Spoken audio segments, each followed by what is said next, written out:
അസ്സലാമു അലൈക്കും വറഹ്മത്തുള്ളാ. എന്റെ പിറകിലിരിക്കുന്ന കുട്ടികളുണ്ടല്ലോ, വലിയ സന്തോഷത്തിലാണ്.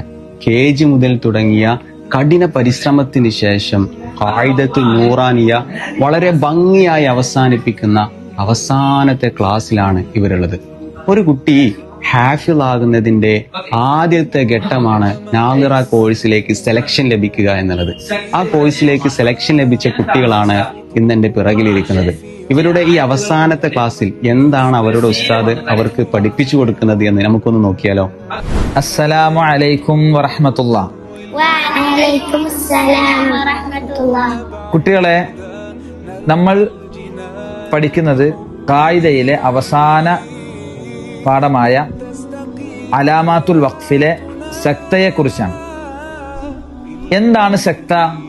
ഖുർആനിലെ ആയത്തുകളുടെ മുകളിൽ ഒരു സീന് വന്നതായി കാണാൻ പറ്റും.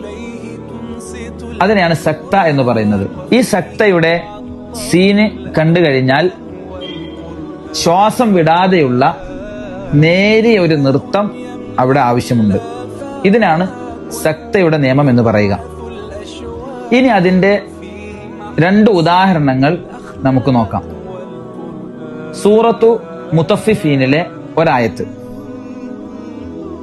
കല്ലാ ബൽ റാന. ഇതേപോലെ സൂറത്തു ഖിയാമയിലും നമുക്ക് കാണാം. ഏതാണ് ആയത്ത്?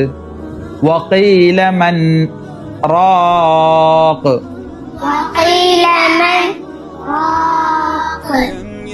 ഈ 2 സ്ഥലങ്ങളിലും നമ്മൾ ഓതിയപ്പോൾ ഒന്ന് ചെറുതായിട്ട് നിർത്തി, അല്ലേ?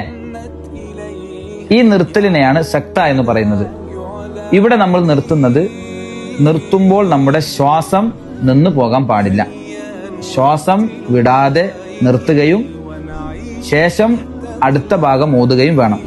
ഖുർആൻ നാദിറയിലേക്ക് എത്തിയ ഞങ്ങളെ ആദരിക്കുന്ന പ്രോഗ്രാമിലേക്ക് നിങ്ങളെയും ഞാൻ ക്ഷണിക്കുന്നു. നിങ്ങളുടെ പ്രാർത്ഥനകളിൽ ഞങ്ങളെയും ഉൾപ്പെടുത്തണം. അള്ളാഹു അനുഗ്രഹിക്കട്ടെ. ആമീൻ.